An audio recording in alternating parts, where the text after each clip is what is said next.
Welcome back dear students, I hope you all are good. चलिए हम बढ़ते हैं हमारे नेक्स्ट क्वेश्चन ऑफ एक्सरसाइज 8.1 जो कि है question number 2। So question number 2 says in the figure 8.13 find tan p minus cot are.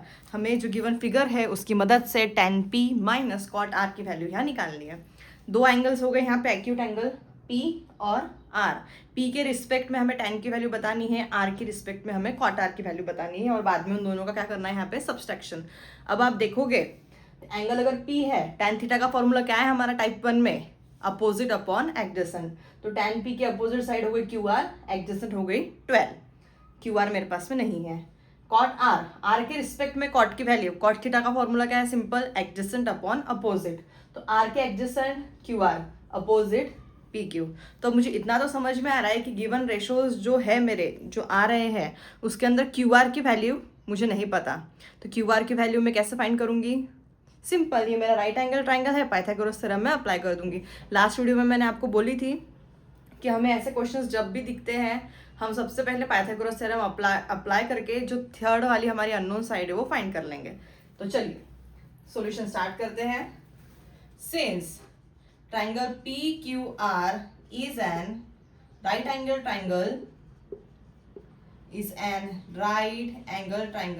एक बार हमने हमारी थर्ड साइड निकाल ली तो बात का इतना कोई लेंदी नहीं है। Therefore बाय यूजिंग, शॉर्टकट सही मारना, पूरा लिखना, by using Pythagoras theorem. Pythagoras theorem क्या बोलता है हमारा, हाइपोटेन्यूस का square is equals to the sum of remaining two sides का स्क्वायर। तो यहाँ पे हम ले लेंगे पी आर का whole square is equals to P Q का whole square plus Q R का होल स्क्वायर। वैल्यू किसके फाइंड करना है मुझे, क्यू आर की। तो ये फॉर्मूला को मैं कन्वर्ट कर दूंगी क्यू आर में। क्यू आर को हमने एज इट इज यहीं पे रखा है बेटा, क्यू आर स्क्वायर। ये जो प्लस पी क्यू था इधर आके क्या हो गया, minus P R square minus P Q का होल स्क्वायर। अब ये जो है हम सॉल्व दो तरीके से कर सकते हैं। अगर आपके स्क्वायर्स लर्न है तो well and good. P R की वैल्यू क्या है हमारी 13 का होल स्क्वायर माइनस 12 का होल स्क्वायर। जिनके स्क्वायर्स लर्न है वो डायरेक्टली लिख लेंगे 169 माइनस 144, कितना आ गया आंसर 25। यहाँ पे क्यू आर स्क्वायर की वैल्यू आ गई 25, taking square root Q R की वैल्यू होगी हमारे यहाँ पे 5 सेंटीमीटर। ऑब्वियस सी बात है, राइट एंगल ट्राइंगल में जो बेस रहता है ये स्मॉलेस्ट साइड रहती है, यानी कि उसकी लेंथ सबसे छोटी होती है, हाइपोटेनियस बड़ा होता है और जो रिमेनिंग साइड है उन दोनों के बीच की वैल्यू होती है। बेस क्या रहती है, स्मॉलेस्ट वैल्यू। ठीक है, एक ये मेथड हो गई। अगर किसी के स्क्वायर्स लर्न नहीं है तो हमें एक फॉर्मूला पता है हमारा A square minus B square. देखो उसके फॉर्म में दिख रहा है A square minus B square के, तो इसको अपन ऐसा लिख सकते हैं A minus B A plus B. 13 minus 12 1, 13 plus 12 25।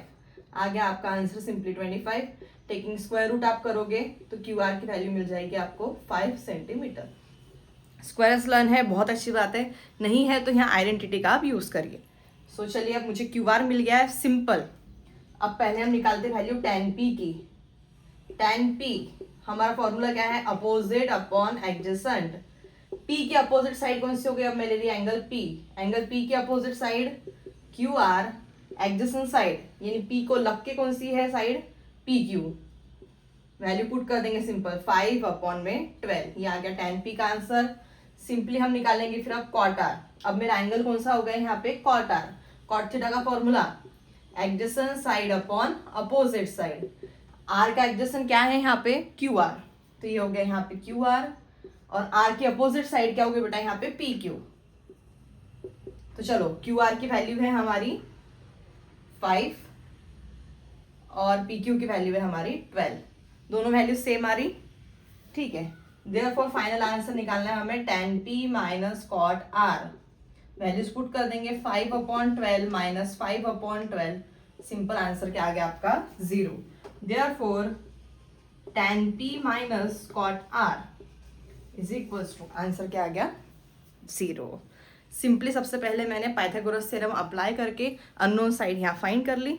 Then मेरे टाइप 1 के फॉर्मूला से एकदम पक्के लर्न है। एंगल के हिसाब से मैंने फॉर्मूला सेट की, उसके अंदर सिंपल वैल्यूज पुट कर दी। एंगल P के हिसाब से tan का फॉर्मूला अलग बना, एंगल R के हिसाब से कॉट का फॉर्मूला अलग बना।